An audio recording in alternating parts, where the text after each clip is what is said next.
नमस्कार दोस्तों, स्वागत है आपका आज के मुख्य समाचार में, जिसमें सबसे पहली और बड़ी खबर में आपको बताएंगे कि भारतीय सेना प्रमुख जनरल नरवणे की बात से पाकिस्तान को लगी मिर्ची, बयान जारी करने लगा ताकत और कमजोरी की बात। दूसरी बड़ी खबर में जिक्र होगा कि इमरान खान की जाएगी कुर्सी, सरकार गिराने के लिए किसी भी हद तक जाने के लिए तैयार है विपक्षी दल।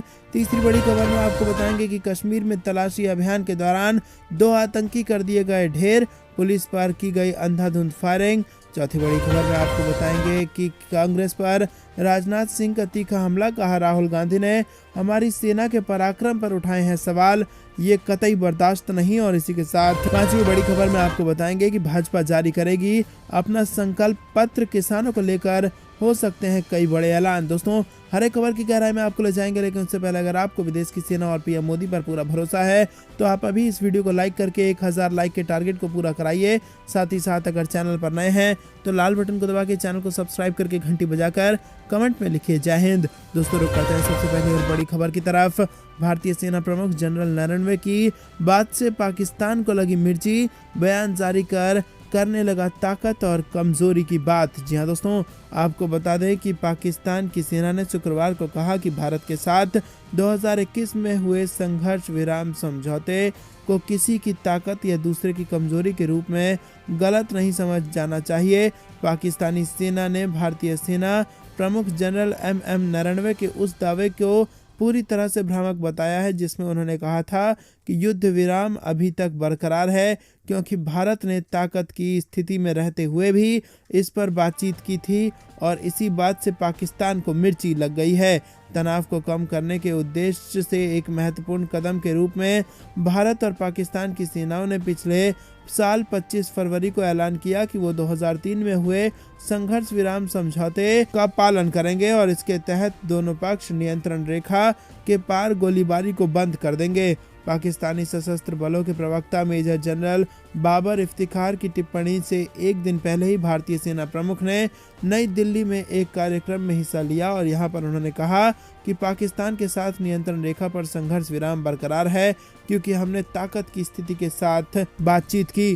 दोस्तों, रुक करते हैं अगली बड़ी खबर की तरफ। इमरान खान की जाएगी कुर्सी, सरकार गिराने के लिए किसी भी हद तक जाने के लिए तैयार है विपक्षी दल। जी हाँ दोस्तों, आपको बता दें कि पाकिस्तान में बड़ा सियासी भूचाल आने वाला है। कर्ज में डूब चुके पाकिस्तान और उसके प्रधानमंत्री इमरान खान की मुसीबतें कम होने का नाम नहीं ले रही हैं।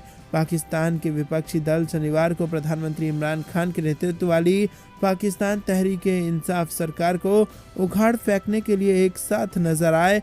वहीं स्थानीय मीडिया के मुताबिक पाकिस्तान के विपक्षी दलों ने इमरान सरकार गिराने के लिए सभी हथकंडे अपनाने पर सहमति जताई है और विपक्षी दलों ने कानूनी, संवैधानिक और राजनीतिक विकल्पों का इस्तेमाल कर सरकार गिराने पर सहमति व्यक्त की। दोस्तों, रुक करते हैं अगली बड़ी खबर की तरफ। कश्मीर में तलाशी अभियान के दौरान 2 आतंकी ढेर, पुलिस पर की गई अंधाधुंध फायरिंग। जी हां दोस्तों, आपको बता दें कि जम्मू कश्मीर के श्रीनगर शहर के जक्कूरा इलाके में तलाशी अभियान के दौरान छिपे हुए आतंकियों ने अचानक अंधाधुंध गोलीबारी शुरू कर दी और इस दौरान श्रीनगर पुलिस ने जवाबी कार्रवाई की।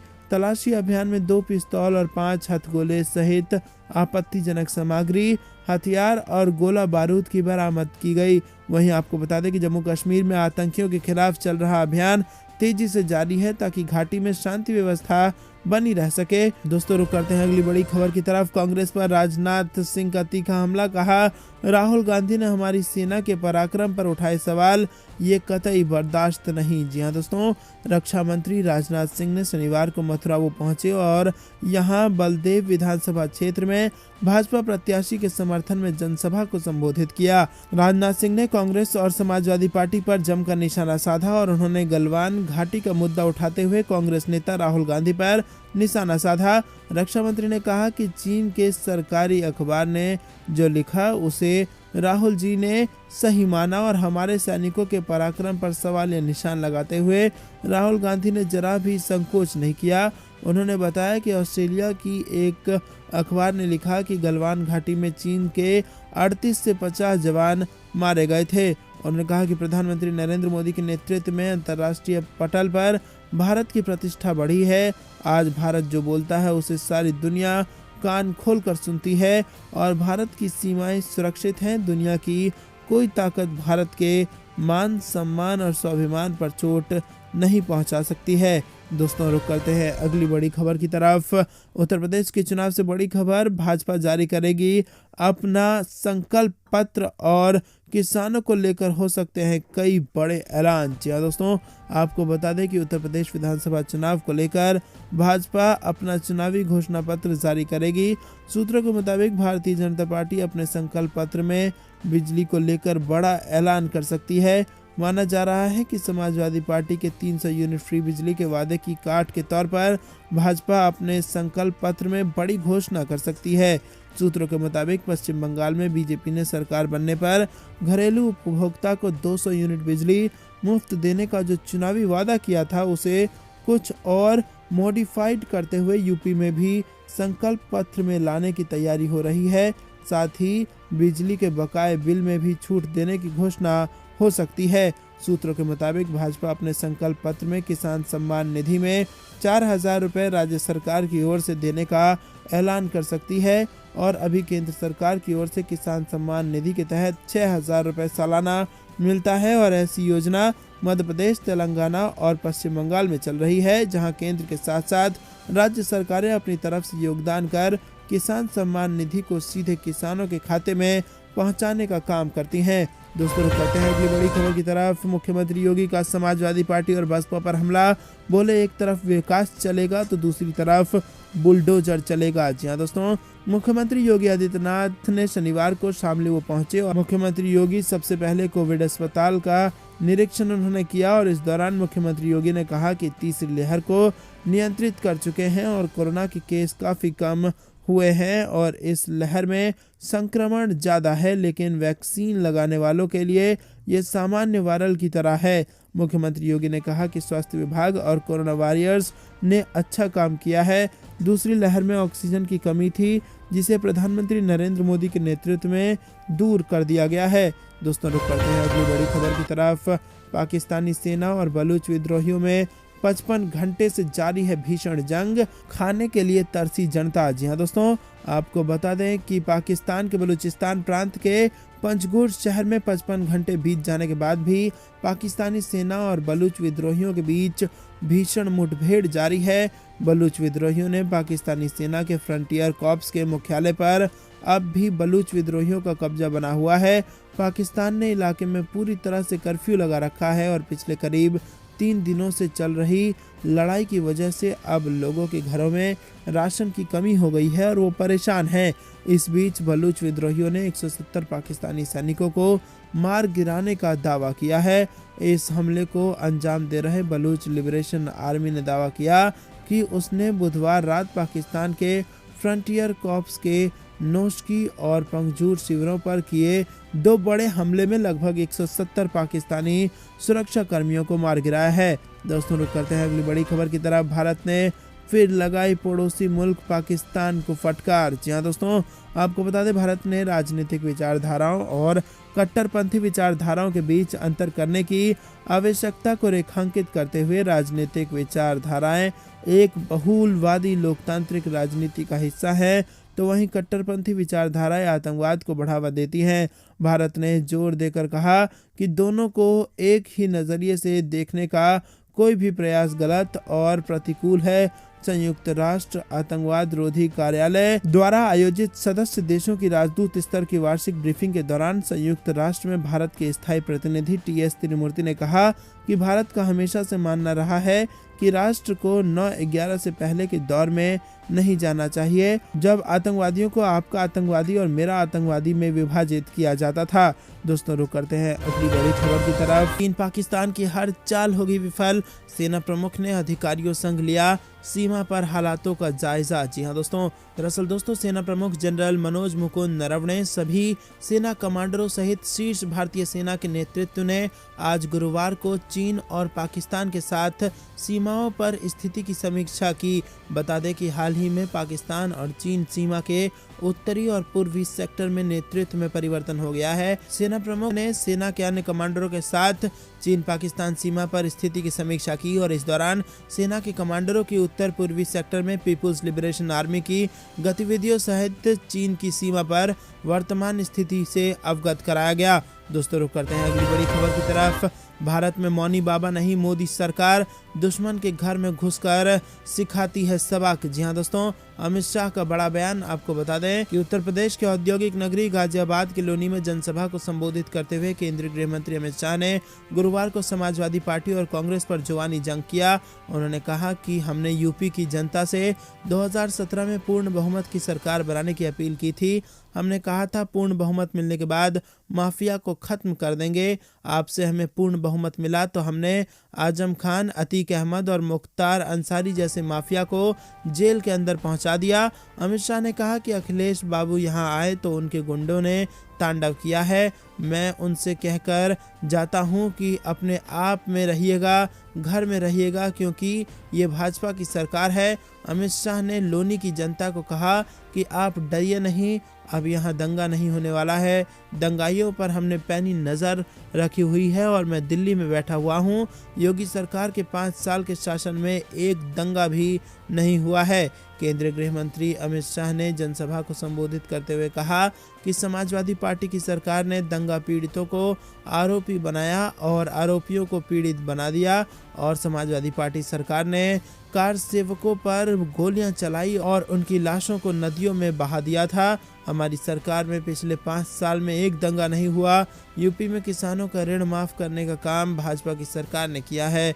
गन्ना किसानों को 1,48,000 करोड़ रुपए का भुगतान करने का काम किया भाजपा की सरकार ने और इसी के साथ हमारी सरकार में पिछले 5 साल में एक भी दंगा नहीं हुआ। ये सब काम गृह मंत्री अमित शाह ने गिनाया है। और इसी के साथ आपको बता दें कि अमित शाह ने कहा कि हमारी सरकार ने पाकिस्तान के घर में घुसकर सर्जिकल स्ट्राइक किया और बदला लिया। मोदी सरकार ने देश को सुरक्षित करने का काम किया है।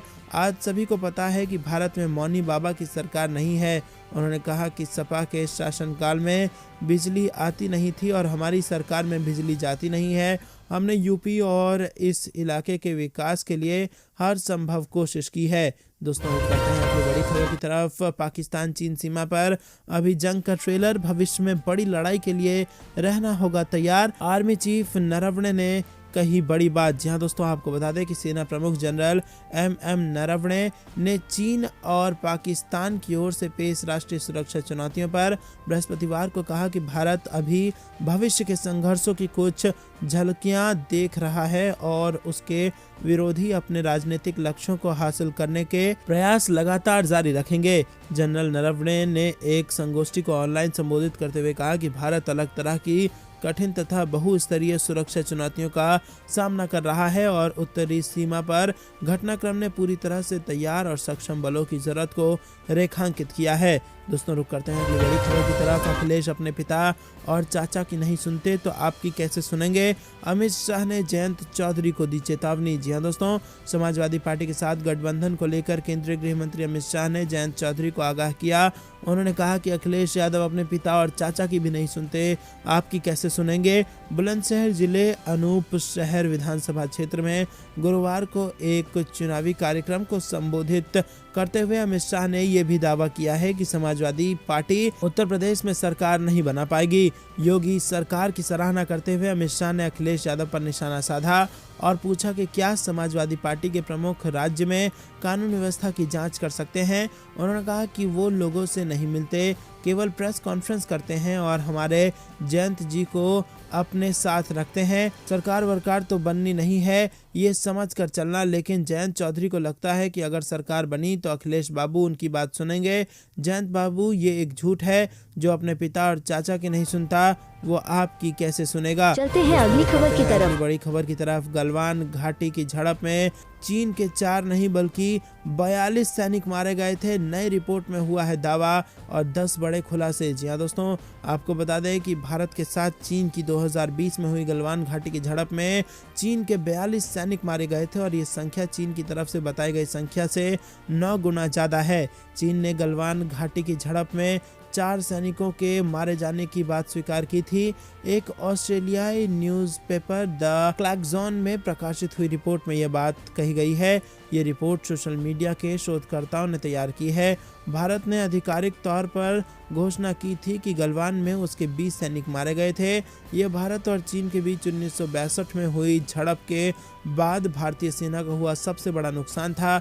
अखबार में 1 साल लंबी खोजबीन के बाद तैयार की गई रिपोर्ट गलवान डिकोडेड प्रकाशित की गई है और इसमें चीन को लेकर बड़ा खुलासा किया गया है। दोस्तों, रुक करते हैं अगली बड़ी खबर की तरफ। अमेरिका में हुई इमरान सरकार की किरकिरी, भारत पर भड़का पाकिस्तान। जी हाँ दोस्तों, अमेरिका में पाकिस्तान के नए राजदूत मसूद खान की नियुक्ति में देरी को लेकर पाकिस्तान अब भारत पर अपनी भड़ास निकाल रहा है।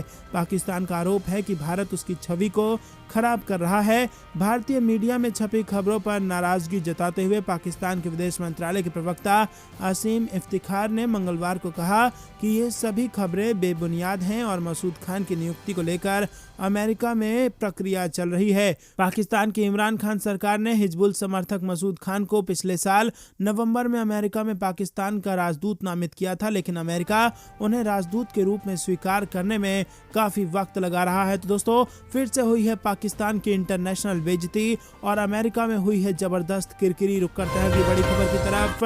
चीन चुरा रहा है सूचना तकनीक, नई खोज और कंपनियों के डाटा। FBI डायरेक्टर ने पकड़ी ड्रैगन की चोरी। जी हाँ दोस्तों, चीन की चोरी का पर्दाफाश हो चुका है और खुद को बेहद शक्तिशाली और संपन्न बताने वाले चीन को लेकर खुलासा हुआ है कि वो सूचना तकनीक, नई खोज और कंपनियों के डाटा को चुरा रहा है और इस बात का खुलासा किसी और नहीं बल्कि खुद FBI डायरेक्टर ने ड्रैगन की चोरी पकड़ने के बाद किया है। अमेरिकी जांच agency federal bureau of investigation के निदेशक क्रिस्टोफर ने कहा है कि चीन यूनाइटेड स्टेट के लिए आर्थिक सुरक्षा और आविष्कार के क्षेत्र में सबसे बड़ा खतरा बन चुका है। क्रिस्टोफर ने कहा कि चीन सैकड़ों US कंपनियों का डाटा चुरा रहा है। सोमवार को रोनाल्ड रीगन प्रेसिडेंशियल लाइब्रेरी में एक भाषण के दौरान क्रिस्टोफर रे ने कहा कि जब हमने मिलान किया तब हमने अपनी जांच में पाया कि चीन सरकार पर केंद्रित 2000 से ज्यादा ऐसी चीजें हैं जो हमारी सूचना तकनीक को चुराने का प्रयास कर रही हैं।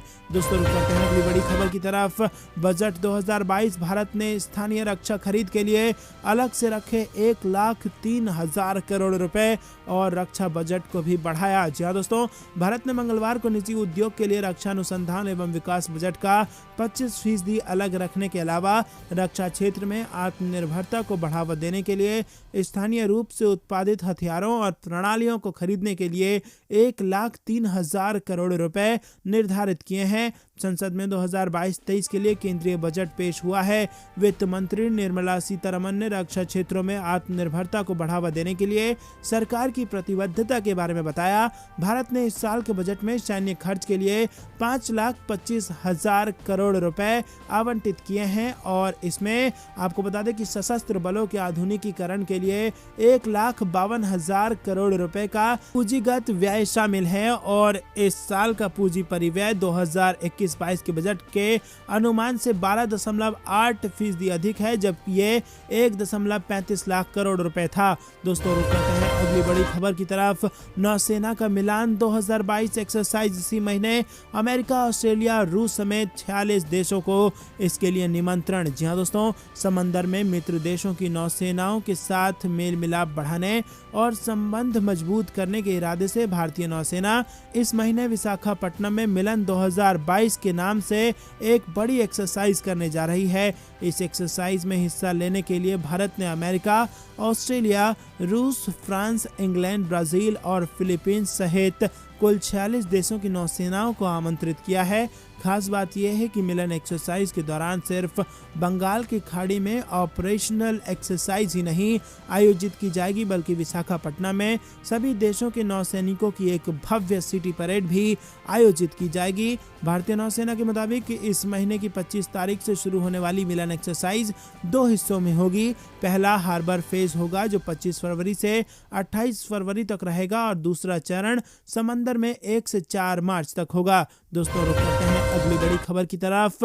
केशव प्रसाद मौर्य का बयान, कहा क्रांतिकारी बजट का सर्वाधिक लाभ यूपी की जनता को मिलेगा। जी हां दोस्तों, उत्तर प्रदेश के उप मुख्यमंत्री केशव प्रसाद मौर्य ने मंगलवार को कहा कि वित्त मंत्री निर्मला सीतारमण द्वारा पेश किया गया बजट क्रांतिकारी है जो गरीब, किसान, युवा और महिलाओं के लिए लाभकारी सिद्ध होगा। मौर्य ने ट्वीट किया कि केंद्रीय बजट गरीब, किसान, मजदूर, नौजवान, महिला सशक्तिकरण के लिए क्रांतिकारी बजट है और सर्वाधिक लाभ देश के साथ यूपी की जनता को प्राप्त होगा। मुख्यमंत्री योगी आदित्यनाथ ने इससे पहले ट्वीट कर सोमवार को पेश किए गए आर्थिक सर्वे में देश की विकास दर 8 से 8.5% रहने के लिए प्रधानमंत्री नरेंद्र मोदी के प्रति आभार व्यक्त किया है।